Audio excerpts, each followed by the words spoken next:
Reporter Andrea Isom is live at the Charles H. Wright Museum of African American History, where preparations are being made to host those massive crowds. Andrea.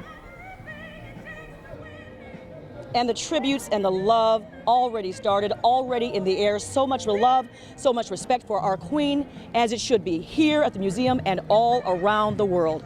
I got a chance to spend some time at Greater Grace Temple today, where the funeral services will be held. And the stories we heard about our queen were beautiful, powerful, and magical, just like her. And some people say, well, you know, she made a heck of a mark, and that's true. But in our humanity, it just seems like there's so much more for her to do. 76 years old is young. Bishop Charles H. Ellis III witnesses the joys of new life and the pain of death, often. After all, it is a profound part of what goes on here at Greater Grace Temple. When we talked on this day, I was taken aback when Bishop Ellis graciously shared some incredible, unforgettable, touching moments of being by Aretha's bedside, alongside the Queen's family and other dear friends, when she made her transition. It was as humbling as it gets. I think it was a great therapeutic time. You know, I did a kind of a memorializing of her. We began to tell those stories, you know, what she meant to us, who she was to us. So fitting that the Queen of Soul's funeral service, her homegoing, her celebration of life, will be held in this house of worship.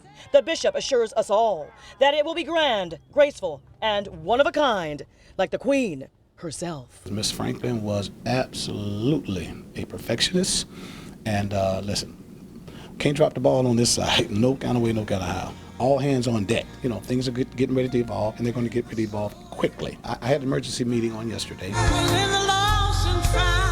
Aretha Franklin was to music what Rosa Parks was to the civil rights movement.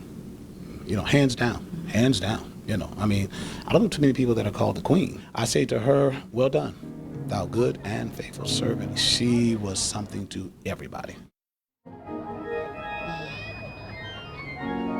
What a gift and what a blessing we have all been giving.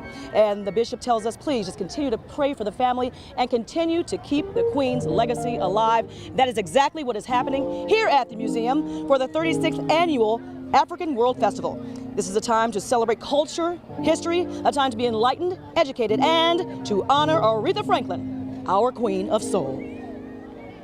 We thought it so appropriate to have tributes to her today. With her being our local treasure, we wanted local talent to come in and give a tribute to her. And then we already had Regina Bell on tap for this evening at 9:30. So she's going to come and do a complete tribute to her as well. So we're going to devote the entire evening as a tribute to Miss Franklin. This is going to be absolutely incredible, so please come on down. Bring the kids, bring the family for a wonderful event. And guess what? It is free, and if it rains, guess what? Show will go on. They'll take it inside. Reporting live, I'm Andrea Isom, 7 Action News. Oh,